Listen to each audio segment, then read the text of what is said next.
والقلب وما يهوى. Assalamualaikum warahmatullahi wabarakatuh. Alhamdulillah wassalatu wassalamu ala Rasulillah wa ala alihi wa ashabihi wa mawalah. Asyhadu an la ilaha illallah wahdahu la syarikalah wa asyhadu anna Muhammadan abduhu wa rasuluhu la nabiyya wa la rasulahu ba'da. Allahumma salli wa sallim ala Muhammadin wa ala ali Muhammadin amma ba'd. Hadirin sidang jamaah salat maghrib yang dirahmati Allah subhanahu wa ta'ala. Bersyukur pada Allah di kesempatan malam ini Allah berikan kepada kita nikmat yang sangat banyak, nikmat yang tidak pernah kita mampu untuk menghitung, mencatat dan mengingatnya. Maka di antara bentuk dari syukur nikmat itu adalah kita gunakan dalam rangka untuk meningkatkan takwa kita kepada Allah subhanahu wa ta'ala. Salawat dan salam semoga tercurah kepada Rasulullah Muhammad sallallahu alaihi wasallam, pada keluarganya, sahabatnya, dan juga semoga kepada kita umatnya yang kita senantiasa berupaya mengamalkan sunnah-sunnahnya.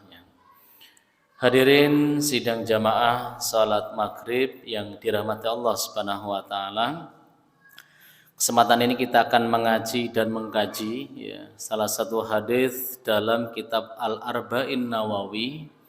Kita membawa rujukan yaitu Al-Wafi. Jadi Al-Wafi ini merupakan salah satu syarah penjelasan dari kitab hadis Al-Arba'in Nawawi. Hadis ke-40, tema besarnya adalah mengambil dunia untuk keselamatan akhirat. Jadi mengambil dunia untuk keselamatan akhirat.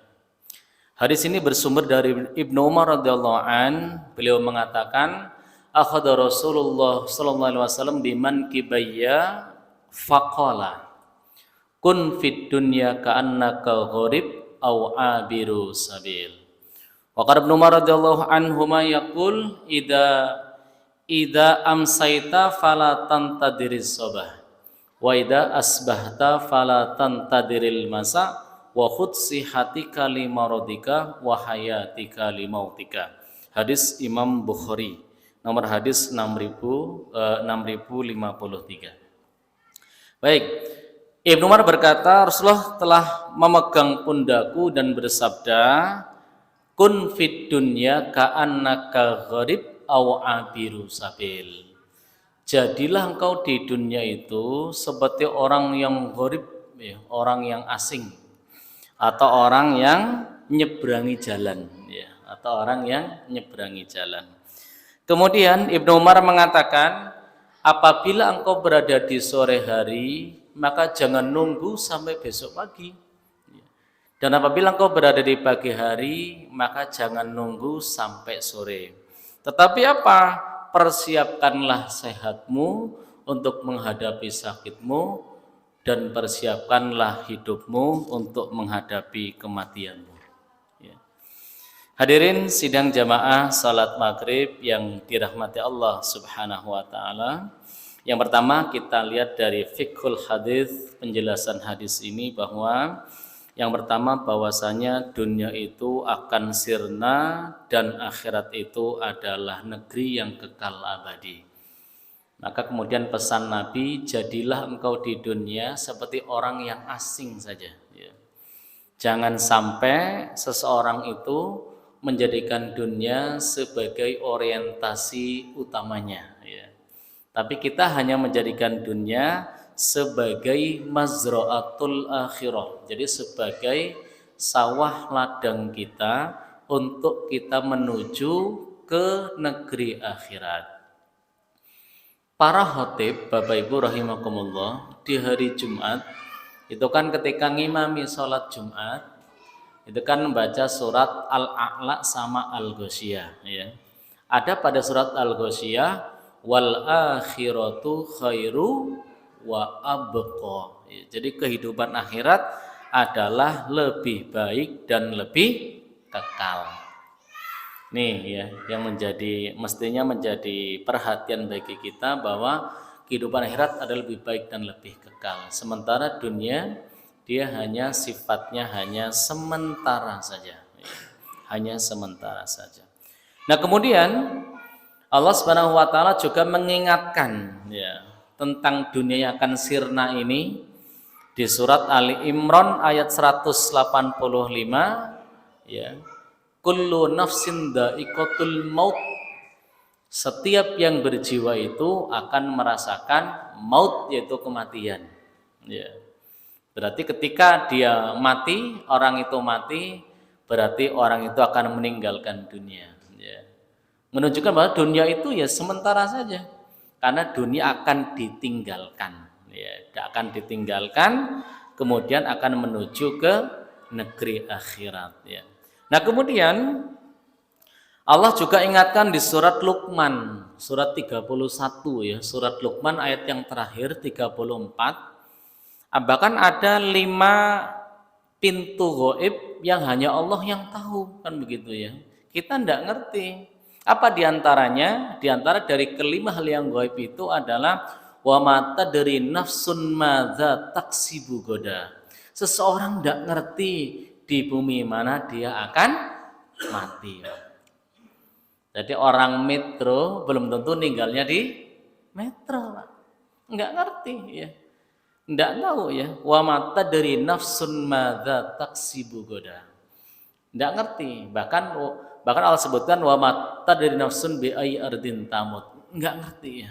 Di bumi mana dia akan meninggal dunia.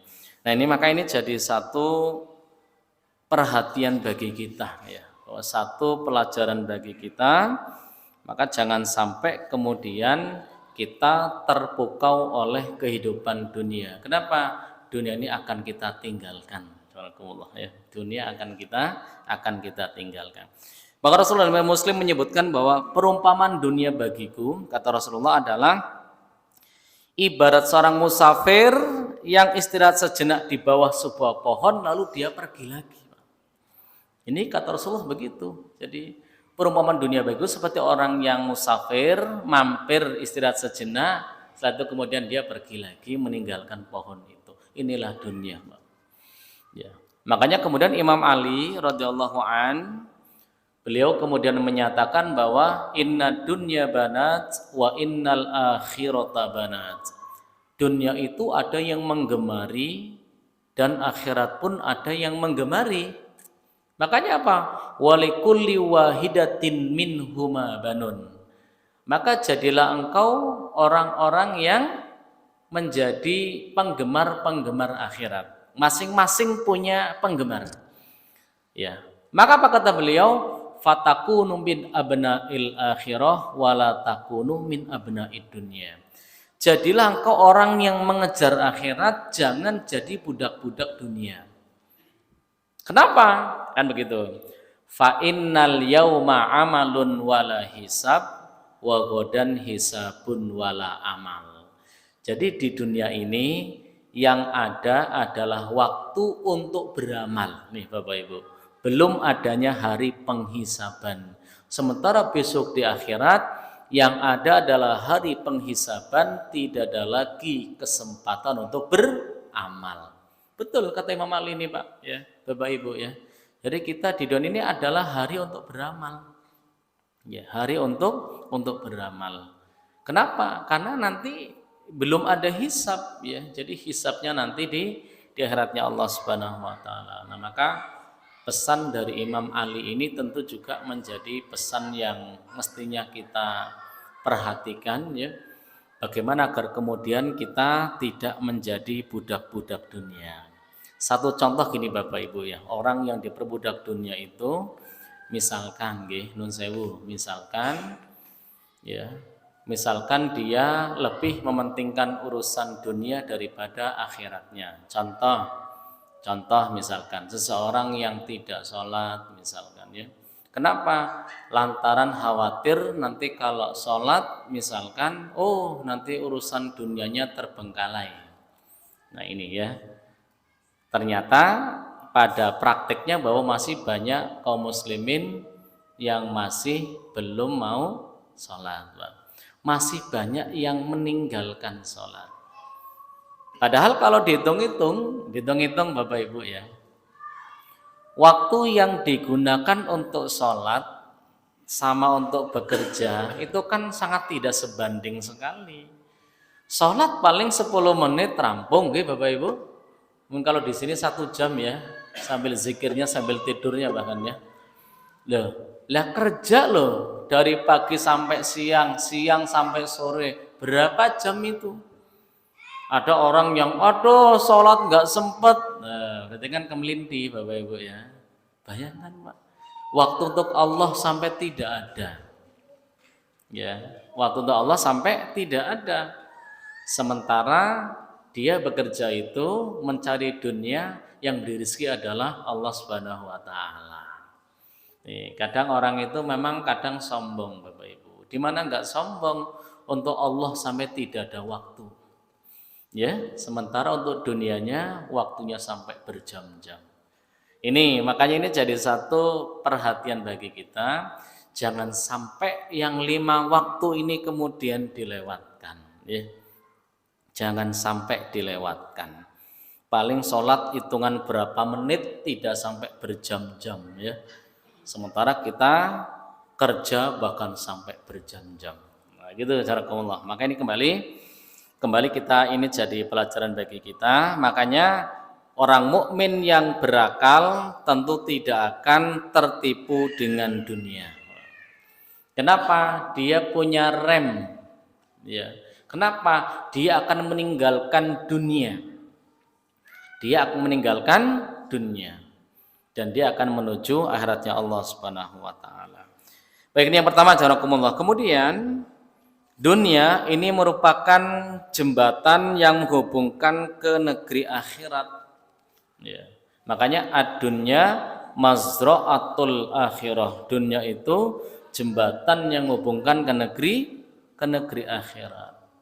Ya, Allah bahkan sering sebutkan ya di Al-Qur'an, kita sering jumpai ayat misalkan wamal hayatud dunya illa lahun walaib. Tidaklah kehidupan dunia itu hanya permainan dan senda gurau saja. Ya, dan senda gurau saja. Nah, ya. Makanya Hasan Al-Basri beliau mengatakan begini, satu pesan beliau apa? Ya abna Adam innama anta ayyamun idza dhahaba yaumun dhahaba ba'duk. Wahai anak Adam, engkau itu hanya seperti potongan-potongan hari saja. Setelah berlalu dari kehidupanmu waktu itu, maka dia tidak akan pernah kembali lagi. Betul Bapak Ibu ya. Jenengan sudah usia 50 tahun misalkan di dunia, maka tidak pernah kembali ke 25 tahun lagi Bapak Ibu. Ya, tidak pernah kembali ke 25 tahun lagi di dunia, Pak. Ya. Nah ini, makanya Allah kemudian ingatkan di surat Ar-Rum ayat 54. Ini menjadi satu perhatian bagi kita. Allah sebutkan, Allahul ladzi khalaqakum min dha'fin, tsumma ja'ala min ba'di dha'fin quwwatan, tsumma ja'ala min ba'di quwwatin dha'fa wa syaibah yakhluqu ma yasha wa huwal alimul qadir. Ini proses Bapak Ibu ya, dan ini kan dilalui oleh manusia. Apa kata Allah Subhanahu wa taala? Allah menciptakan kalian dari keadaan yang lemah. Kemudian apa? Menjadikan kamu sesudah keadaan lemah itu menjadi kuat. Pak, dulu kita yang lemah loh kita, Pak. Ya. Kemudian apa? Dia menjadikan sesudah kuat itu lemah lagi, bahkan apa? Wasaibah, bahkan beruban, Pak. Kan begitu. Dia menciptakan apa yang dikehendakinya dan dialah yang maha mengetahui lagi maha kuasa. Ibnu Katsir menyebutkan bahwa ini fase jamarakumullah ya. Fase di mana kita akan lalui itu. Dulu kita lemah Bapak Ibu, kita jadi seorang bayi yang tidak punya kekuatan sama sekali, Pak. Dhafin, lemah. Kemudian apa? Setelah lemah itu tsumma ja'ala min ba'di dha'fin kuwatan. Jadi setelah kita lemah bayi tadi, kita jadi kuat, Pak. Jadi remaja, jadi pemuda, kuat. Ya, dalam kondisi kuat. Tetapi apa? Tsumma ja'ala min ba'di quwwatin dha'fa wa syaibah. Setelah kita remaja, kita dewasa, pemuda ya. Kemudian kita menjadi tua, Pak. Menjadi lemah lagi. Bahkan apa? Bahkan ada tambahan wasyaibah dan juga beruban, Pak. Kan begitu Bapak Ibu ya. Kita tadinya bayi, kita jadi pemuda, ya tentunya ya proses perjalanannya. Bayi, kemudian terus remaja jadi pemuda, setelah itu tua, lengah lagi kan ya. Kemudian ditambah dengan wasyaibah dan juga adanya uban, Pak. Makanya Allah sebutkan di surat Fatir itu Bapak Ibu, ketika hadirnya uban, ya ini menjadi tanda peringatan bagi kita. Awalam nu'ammirukum ma tadzakkar wa ja'akumun nadhir. Bukankah kami telah memanjangkan usia Anda? Kenapa Anda tidak? Bahkan kami telah memberikan peringatan, kenapa Anda tidak ngambil pelajaran, Pak? Jadi makna an-nadhir itu diantara dalam maknanya adalah dengan hadirnya uban, Pak. Ya. Jadi jangan sampai orang wis tokul ubane masih kemlinti, jangan Pak ya. Sangat-sangat tidak memper, tidak pas ketika ada orang yang sudah usia 60-an bahkan 70-an bahkan uban yang sudah banyak tetapi masih jauh pada Allah, dari Allah Subhanahu wa taala ya. Masih malas kan gitu ya. Masih enggak semangat. Ya, masih enggak semangat. Makanya dulu ada seseorang kemudian ditanya oleh Abu Ishaq, seorang bapak ya. Wahai Kisanak, berapa usia Anda? Usia saya sudah 60 tahun.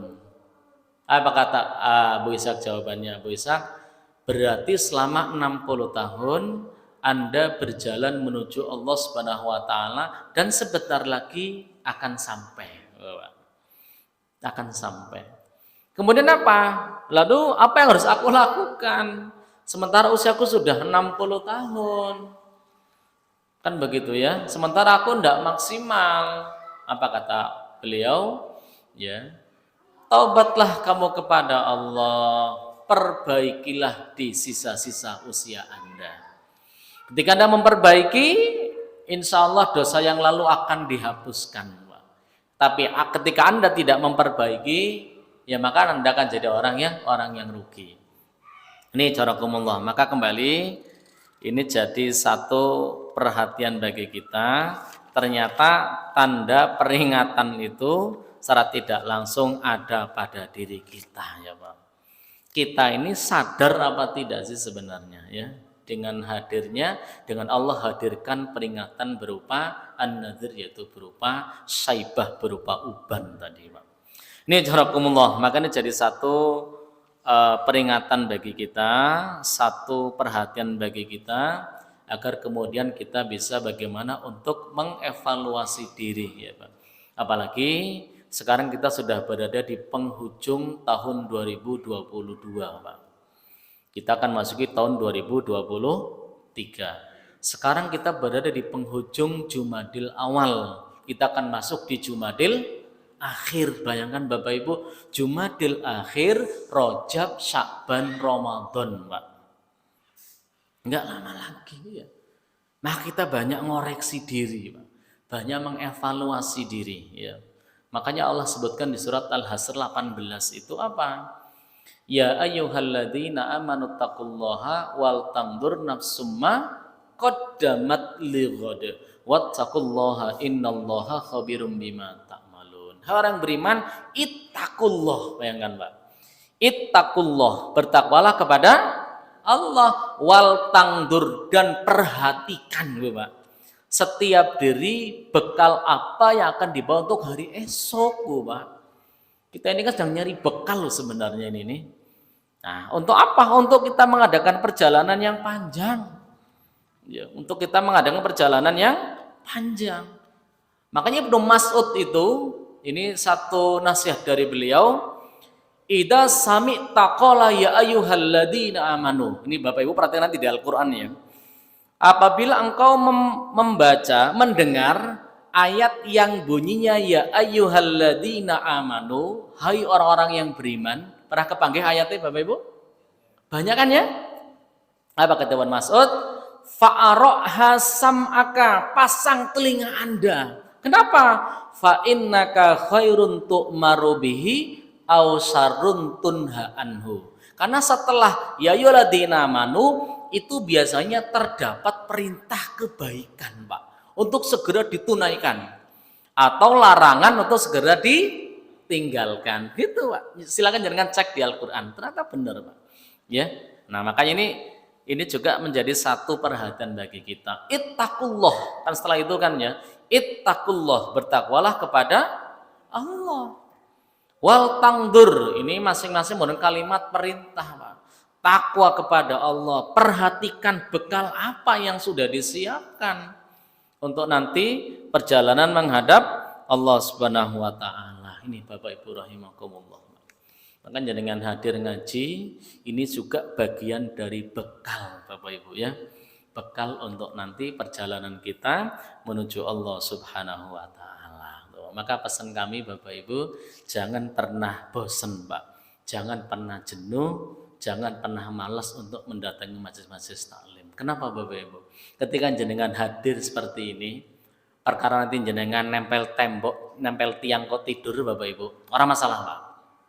Kenapa? Karena ketika jenengan hadir di majelis taklim seperti ini, Allah akan menurunkan 4 keutamaan dalam hadis Imam Muslim itu, diantaranya apa? Yang pertama, illa nazalat alaihimus sakinah, akan Allah turunkan kepada yang hadir di majelis taklim ini adalah as-sakinah, ketenangan. Kemudian yang kedua apa? Wa ghasyiyatuhumur rahmah, Allah turunkan rahmah kasih sayang Allah Subhanahu wa taala. Yang ketiga apa? Wa haffathumul malaikah, dinaungi oleh malaikat-malaikat Allah Subhanahu wa taala. Yang keempat apa? Wa dzakarahumullahu fi man indahu, Allah tulis di sisi Allah sebagai orang yang ahli zikir. Ini carakumullah. Nah, maka kembali ini jadi satu perhatian bagi kita agar kemudian kita benar-benar menjadikan dunia itu sebagai mazra'atul akhirah. Jadi sebagai sawah ladang kita untuk menuju negeri akhirat.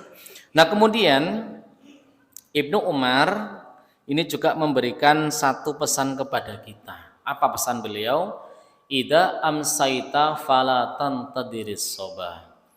Apabila Anda berada di sore hari, jangan nunggu sampai esok pagi. Artinya apa? Apa yang bisa diupayakan di sore hari itu ya dikerjakan. Jangan nunggu esok pagi, Pak. Ya, nun sewu, mohon maaf Bapak Ibu rahimakumullah. Banyak kaum muslimin yang termasuk melalaikan sholat itu adalah termasuk sholat asar Bapak Ibu ya. Sholat asar ini banyak yang masih lalai ya, bahkan banyak yang meninggalkan ya. Padahal apa? Jangankan kok meninggalkan, lalai saja kan begitu ya.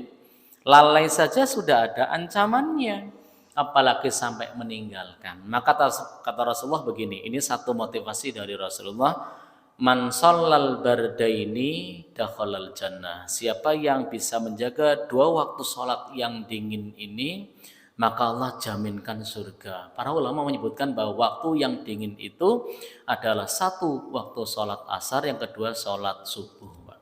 Ya. Ya, ini masih banyak kaum muslimin yang masih belum mau hadir, atau bahkan malah justru melalaikan atau bahkan malah meninggalkan. Nah ini ya, makanya kata Ibnu Umar, ketika Anda berada di sore hari, jangan menunggu sampai besok pagi. Apa yang bisa dikerjakan, kerjakan, jarakumullah ya. Kerjakan ya. Makanya kita lihat dalam riwayat Imam Hakim ya. Ini insyaallah juga hadisnya sudah masyhur lah. Kita sudah sering mendengarnya. Apa kata Rasulullah? Pesan Nabi itu ightanim khamsan qabla khamsin. Jadi pergunakan 5 sebelum datang 5. Apa itu? Kan begitu. sihataka qabla saqomika wa faragaka qabla suglika. Kemudian wasababaka qabla haramika wa ghinaka qabla faqrika wa hayataka qabla mautika. Ini sering ya Bapak Ibu kita mendengar dan masyhur hadis ini. Pergunakan 5 sebelum datang 5. Apa itu? Sehatmu sebelum sakitmu. Kemudian waktu luangmu sebelum datang sibukmu. Masa mudamu sebelum tuamu. Kayamu sebelum miskinmu dan hidupmu sebelum matimu. Makanya Imam Al-Munawi ya ini menjelaskan bahwasanya ini bagus sekali ya pernyataan dari beliau ya. Fahadihil khamsatu la ya'rifu qadraha illa ba'da zawaliha. Ini Bapak Ibu. 5 hal ini tadi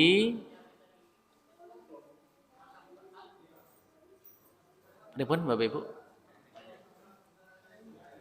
Ada yang meninggal? Inna lillahi wa inna ilaihi rajiun. Pripun Pak? Enten sing ninggal? Oh nggih.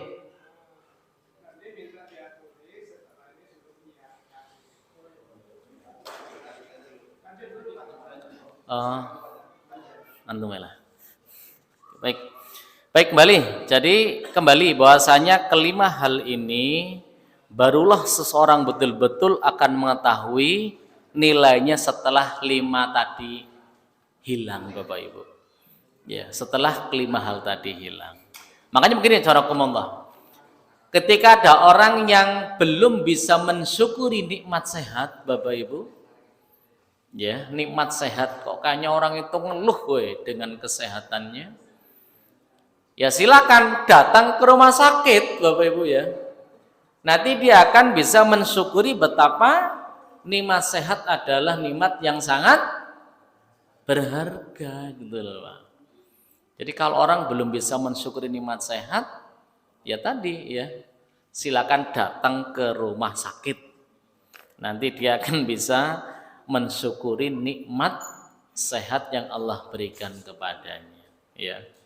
Bahkan saya Bapak Ibu ya, orang sakit itu kalau ditanya pengennya apa, ya pengen sehat Pak, pengen sembuh. Orang sakit tawari sayur terong ini males biasanya Pak, pahit jadi Pak, ya males ditawari sayur terong itu males pahit Pak, pengennya sembuh ya sehat ya. Makanya kalau orang belum bersyukur dengan nikmat sehat, datang ke rumah sakit ya.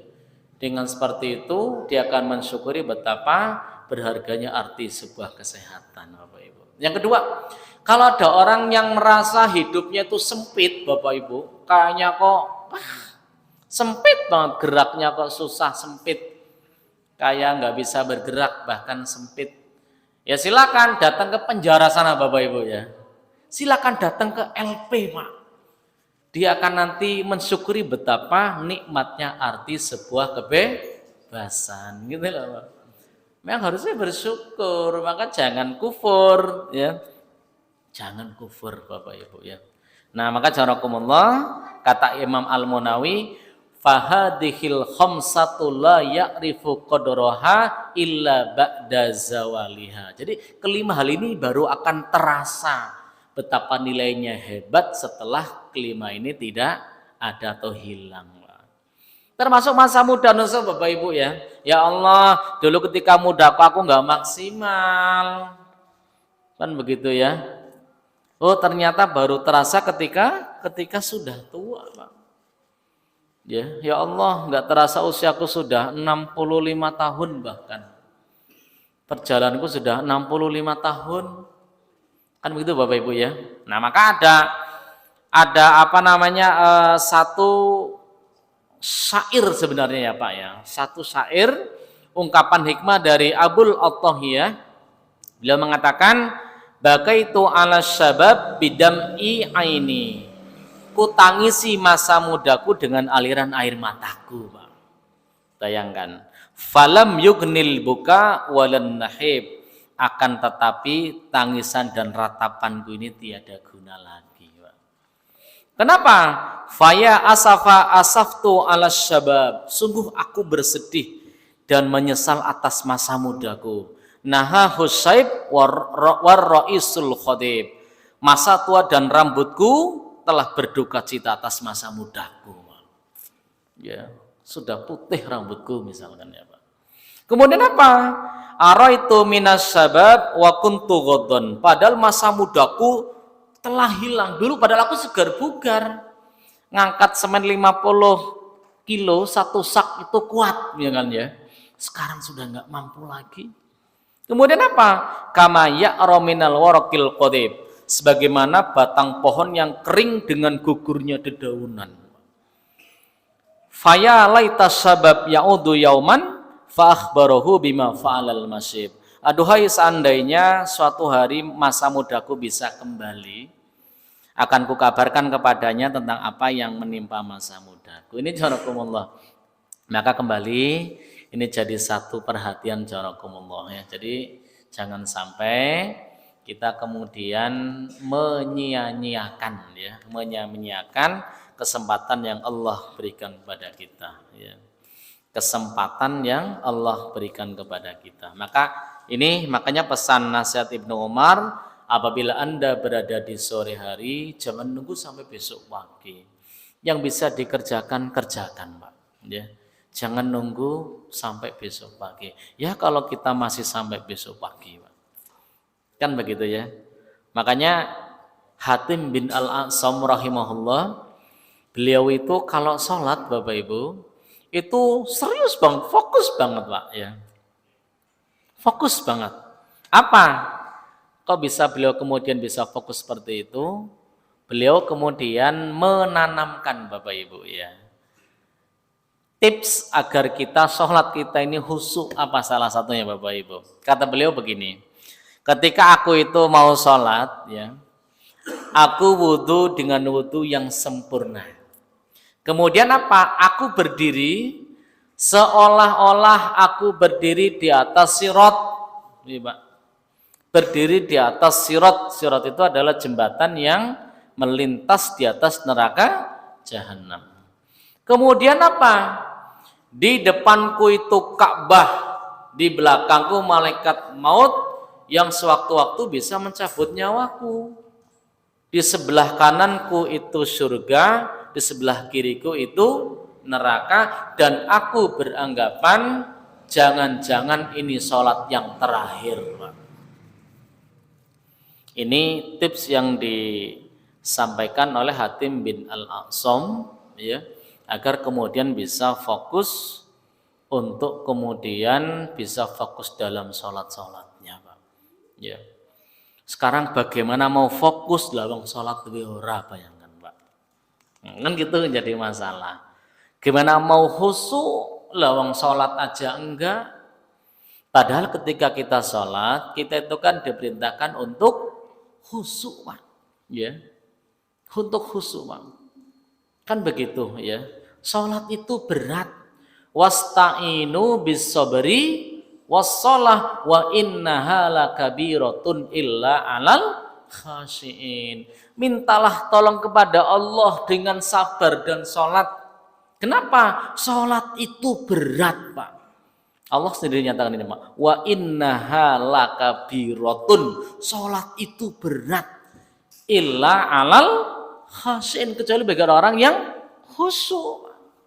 Maka kata Imam As-Sadi dalam tafsirnya, beliau mengatakan bahwasanya orang yang khusyuk Bapak Ibu rahimakumullah adalah orang yang akan mudah dan ringan dalam menjalankan sholat. Kenapa? Yang pertama, orang yang khusyuk ketika sholat dengan kehusyukan itu dia akan mendapatkan ketenangan. Yang kedua, dengan dia khusyuk dia akan menanamkan rasa takut kepada Allah. Yang ketiga, ketika dia khusyuk, dia berharap pahala yang besar dari Allah Subhanahu wa taala. Ya, maka enteng. Tapi orang yang tidak khusyuk berat, Pak. Maka Allah pada ayat tadi wa innaha lakabiratun. Salat itu berat, Pak. Kecuali bagi orang yang khusyuk tadi. Nah, maka kembali nanti pembuktiannya jarakumullah ketika nanti Ramadan, Pak. Ya. Orang yang hanya iman-imanan, Bapak Ibu, iman-imanan nanti datang ke masjid ini paling hanya di awal-awal Ramadan, Pak. Kenapa? Berat, ya. Berat. Dapat satu hari, malam pertama, kedua, ketiga semangat. Wis mulai seminggu mau mulai mundur wong iku, Pak, ya. Mundur, Pak, setengah bulan, ngilang burung di wong iku, Pak. Kenapa? Ini kalau imannya hanya iman musiman, Pak. Berat, ya. Tapi kalau yang iman robbani, enteng, ya. 1 bulan istiqomah tuh. Nah, kan begitu ya. Bahkan setelah Ramadan tambah istiqomah lagi. Ternyata istiqomah itu berat. Yang ringan apa, Pak? Bu? Istirahat. Berat istiqomah, Pak. Makanya nanti ketika Ramadan banyak orang-orang yang itu hanya sementara memiliki keimanan yang hanya Ramadhani saja, Pak. Bahkan para seorang ulama salah menyebutkan bahwa sejelek-jelek orang itu adalah orang yang man kana ya'budullah fi syahri Ramadan. Beribadah kepada Allah hanya di bulan Ramadan, Pak. Artinya nyembah Allah tuh hanya di bulan Ramadan. Ketika Ramadan berlalu, dia tidak beribadah lagi, Pak. Nah, ini di sana-sana ya, Pak, ya. Aku orang ngomongin gini loh, Pak. Nongkono-kono, Pak. Itu biasanya sih seperti itu. Kalau Ramadan itu rame ya, Pak. Awalnya. Ya, dan itu pun biasanya hanya di awal-awal saja. Ibadahnya hanya sebatas memang melu kancane seneng-seneng ya, Pak. Setelah itu linu nggak berangkat lagi, Pak. Baik, jadi kembali ini jadi satu perhatian bagi kita ya, Pak ya. Makanya apabila Anda berada di sore hari jangan nunggu sampai besok pagi, Pak. Sebaliknya, ketika Anda berada di pagi hari jangan nunggu sampai sore. Ketika bisa beramal di pagi hari, ya kenapa nunggu sore? Contoh misalkan ya, ketika di pagi hari kita ada perintah misalkan sholat sunnah duha misalkan ya Bapak Ibu ya. Ya udahlah kita rutinkan walaupun hanya 2 rakaat itu mending, Pak. Rutin tiap hari duha 2 rakaat daripada 8 rakaat setahun sekali, bayangkan, Pak. Ayo. Mendingan yang 2 rakaat rutin. Kenapa? Kata Rasulullah, ahabul a'mal ilallah adwa muha wa in qalla. Jadi amal yang Allah cintai itu amal yang walaupun sedikit tapi istiqomah, Pak. Continue, kalau bahasa orang Padangnya itu ngereyuh, Pak. Kuwi wong Padang Ibu, ngereyuh, Pak. Hanya terus-menerus gitu loh, rutin. Ya. Dan ini menjadi tips kalau kita lihat dalam tulisan Ustadz Abdul Tuasikal nih, Pak, dalam laman rumaiso.com ya, Pak. Bahwasanya diantara agar kita semangat ibadah itu, kata beliau, adalah kerjakan ibadah itu walaupun sedikit tapi ajek gitu loh, Pak. Tapi rutin. Oh, betul, Pak. Tapi rutin ya. Artinya kita kerjakan walaupun hanya 2 rakaat. Hitung-hitung itu sudah mengcover daripada 360 persendian dalam tubuh kita yang harus disedekahi, Pak. Dan itu bisa tercover dengan 2 rakaat sholat duha. Oh gitu ya, Pak. Gitu jarakumullah ya. Termasuk baca Quran nih, walaupun sedikit tapi kan rutin mending. Saya juga kadang heran jarakumullah. Mungkin ini keheranan saya, mungkin jenengan tidak heran lah ya. Kadang kita yang 1 bulan Ramadan kita bisa merampungkan 30 juz ya Pak ya, Bapak Ibu ya. Artinya bisa hatam minimal 1 kali 1 Ramadan ya. Tapi yang 11 bulan kita belum tentu rampung 30 juz, Pak. Bayangkan 11 bulan belum tentu kita selesai 1 kali hatam, Pak. Tapi yang 1 bulan Ramadan kita bisa menghatamkan minimal 1 kali. Kira-kira kenapa itu, Pak? Kok Ramadan kok enteng? Sing enteng ya, Pak. Kenapa enteng? Karena memang setan itu dibelenggu, Pak.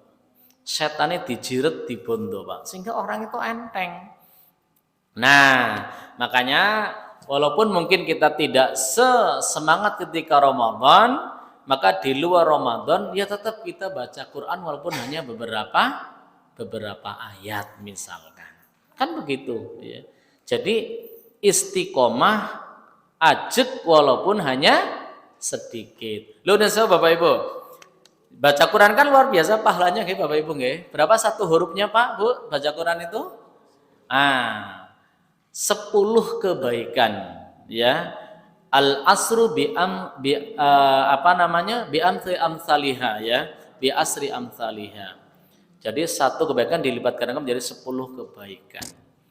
Bayangkan lah kalau jenengan sekali baca dapat satu muka nggih atau satu rukuk sudah berapa huruf. Maka begini Pak, kita nggak habis pikir dan sangat heran sekali ya Pak. Orang-orang solih terdahulu itu memang luar biasa dan kita kayaknya nggak akan mampu sampai kapanpun ya Pak. Jadi Imam Syafi'i itu jawarakumullah, ini penuturan dari Rabi' bin Sulaiman, bahasanya kata Rabi' bin Sulaiman, kana Syafi'i yahtimul Quran fi Ramadan situna marrah. Bayangkan Pak. Jadi Imam Syafi'i menghatamkan Al-Quran di bulan Ramadan sebanyak situna marrah. Berapa Pak? 60 kali hatam, bayangkan Pak. Ayo, kita kira-kira meriang apa meriangnya nih Pak? Enggak mampu Pak. Bahkan kata Abu Ishaq, Imam Syafi'i itu menghatamkannya dalam sholat-sholatnya. Kira-kira masjid ini kalau semalam 30 juz, besok lagi digembok enggak kira-kira Bapak Ibu? Gembok, enggak dibuka lagi. Awas masjid kayak bahaya kayak. Al-Iman ya Bu ya? Bahaya. Jangankan kok 30 juz, 1 juz saja ini kalau Ramadan. Wong mulai pada goleti masjid sing lain Bapak Ibu ya. Sing bacanya kulhu karo Anas ya. Kita ini memang iman kita ini nggak ada apa-apanya.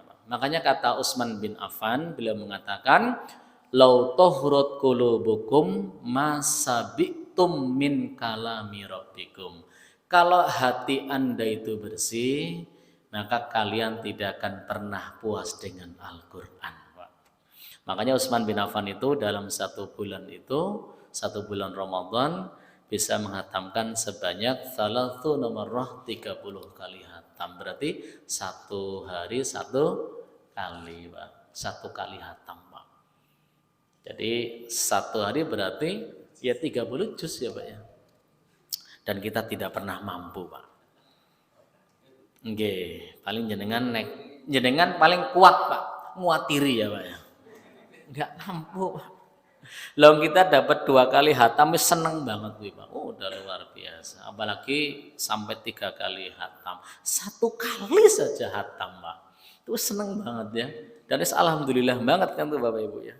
Nah ini jarakumullah. Maka kembali jangan sampai kemudian kita menyia-nyiakan ya Pak. Kesempatan waktu yang Allah berikan kepada kita. Ketika pagi hari kita bisa beribadah, beramal, ya kerjakan di pagi hari itu. Makanya kan Nabi itu kan ngajari zikir-zikir ketika kita di pagi hari, misalkan kita membaca zikir Allahumma bika asbahta wa bika amsayna wa bika nahya wa bika namutu wa ilaikan nusur. Jangan ya Pak ya. Jadi ketika di pagi hari kita banyak zikir misalkan dengan membaca subhanallah wa bihamdi subhanallahil azim. Bukan ya Pak ya. Apa yang bisa diupayakan ya kerjakan, jangan nunggu sore. Ya. Karena waktu ini terus berjalan jamarakumullah ya. Waktu ini terus berjalan kan gitu. Ya, terus berjalan. Bahkan sama-sama Allah Subhanahu wa taala saking pentingnya waktu Allah jadikan sebagai alat bersumpah. Bayangkan Pak, jenengan ayatnya sudah hafal semua, suratnya, ayatnya. Surat apa? Al-Asr Pak. Dan ini termasuk surat-surat favorit ya Pak ya untuk sholat ya Pak. Al-Asr, An-Nas, Al-Falaq ya Pak, Al-Ikhlas. Itu kan dewe iki seneng Pak jadi makmum gitu Pak. Ya. Al-Asr, bayangkan Allah ingatkan sampai Allah jadi untuk bersumpah. Jadi kalau lihat di Al-Quran, ketika ada ayat yang pertamanya wawu, itu namanya wawu sumpah ya Pak, namanya wawu kosam. Contoh wal asr, demi masa, kan gitu ya, demi waktu. Wal fajr, demi waktu subuh fajar. Saat fajar nggak bisa hadir Bapak Ibu ya. Ya. Kemudian walail, demi malam. Wasyamsi, demi matahari, gue Pak. Makanya banyak ya kita temukan ya. Wasama, demi langit, ya toh? Kan kita ketemukan ayat wasyamsi waduhaha misalkan ya, demi matahari dan sinarnya gitu ya. Wal ardi wa matwa, demi bumi. Wow, Mak. Bayangkan. Bahkan apa? Untuk duha ada khususan. Wadduha, demi waktu duha tuh, bayangkan Pak. Sampai Allah jadi untuk alat bersumpah loh. Demi waktu duha, wadduha. Nah ini kan jadi satu perhatian sebenarnya. Oh, berarti namanya waktu itu memang luar biasa. Sangat-sangat penting sekali. Sama-sama Allah menyebutkan demi masa.